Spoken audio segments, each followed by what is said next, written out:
want to start with the thought exercise. I want you to picture the Amazon basin. What does it look like? Well, for some, it might be the sort of iconic image of the Andes overlooking the jungle. For others, it might be these iconic species of the forest. Still for others, the Amazon might be the last vestige of untouched cultures in the world. Or for some, it might be natural resource extraction, with the accompanying social and environmental damage that can ultimately lead to social unrest and violence. Well, the reality is the Amazon's all of these things. And they're incredibly connected in complex ways such that change in one aspect of the system ripples across the rest of the system. And when we layer on the laws, the institutions, and the policies that constrain and shape these dynamics, the system gets incredibly, incredibly complex.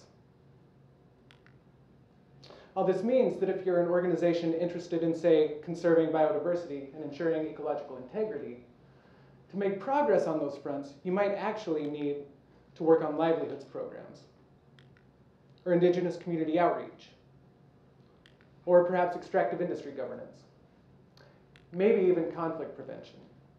In other words, in order to make progress on your specialized goals, you need to generalize your programs and projects. Now, an organization that knows this need to specialize and generalize incredibly well is the Amazon Conservation Association, or ACA. Since the late 90s, ACA has been working across Peru to conserve some of the world's most ecologically important forests.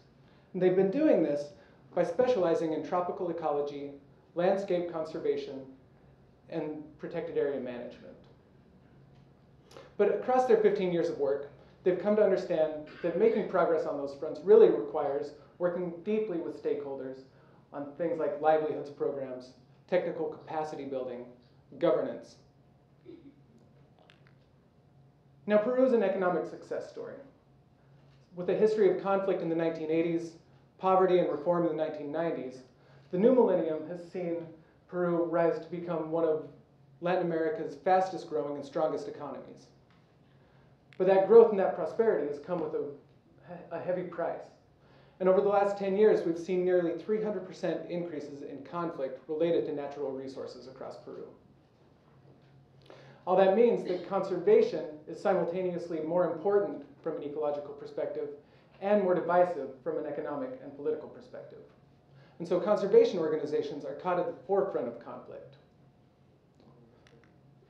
In that context, ACA took the strategic but risky decision to engage directly in conflict management.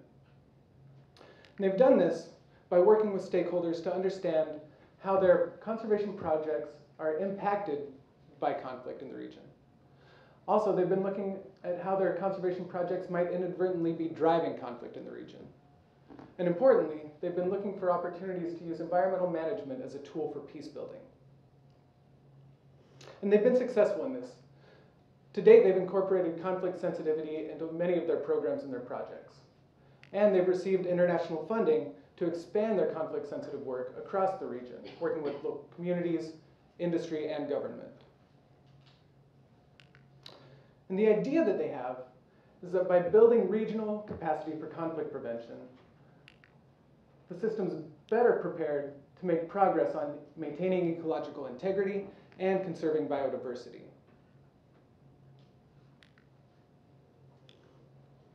The question, though, for ACA is, what's the impact of this? Is this strategy working? Is it worth it? Well, that's a difficult question to answer, in part because whether it's in environmental work, whether it's in peace-building work, or development work, we typically don't collect the information necessary to tell us what's happening in a system. Rather, we measure specific progress toward our pre-specified objectives. In this case, how many acres of forest are conserved, how many species are saved. What we don't collect data on is what's happening in the rest of the system. How are our interventions affecting legal frameworks, affecting livelihoods, affecting markets? By not collecting information on those dynamics, we may be missing important dynamics that are emerging that could later undercut our ability to make progress on our original goals. And why do we do this? Why don't we collect the right sort of data to tell us what's going on in a system? Well, because it's difficult, and it's costly. Costly in terms of time, in terms of human capital, and financial resources. So if we look at how we traditionally monitor a project, we look at what activities we're engaging in an area. We ask what the outputs of those activities are. Then we measure what the outcomes of those outputs are and ask, are we making progress toward our pre-specified objectives? And funding structures support this. Most donors are interested in tracing the impact of their financial investments across a project cycle, but they're not willing to invest in data collection for other parts of the system, for ancillary things. So how do we overcome this challenge? Well, if we come back to the Amazon Conservation Association, they've taken another risky but strategic choice to invest in systemic impact assessment. Look at their conflict prevention work. They've got a traditional monitoring and evaluation framework that enables them to give the donor the information the donor needs to trace the impact of their financial investment.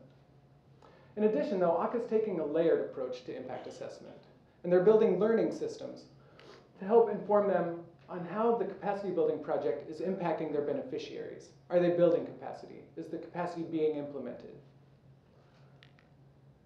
Next, they're building systems to help them understand what's going on across the region.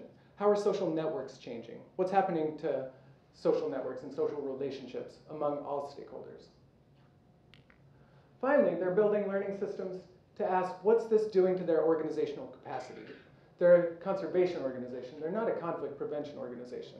So how does engaging in conflict prevention work either augment or undermine their conservation capacity? Now, it's a long way to go from building a learning system to implementing that system and then feeding that data back into their projects and the program cycle.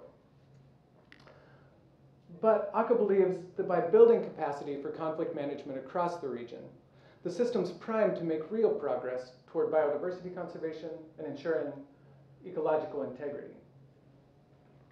Because they know that by treating the system as a system, by engaging the system as a system, they're better poised to understand the system. And when we look at this place as a living, breathing system, it doesn't make sense to treat it any other way. No piece of this is discrete. Rather, every piece of this system depends on every other piece to survive and to thrive. And I believe very firmly that if we follow ACA's example, if we invest in systemic interventions, if we invest in systemic impact assessment, then we can make real progress toward building peace and conserving these incredibly important ecosystems across time. Thank you.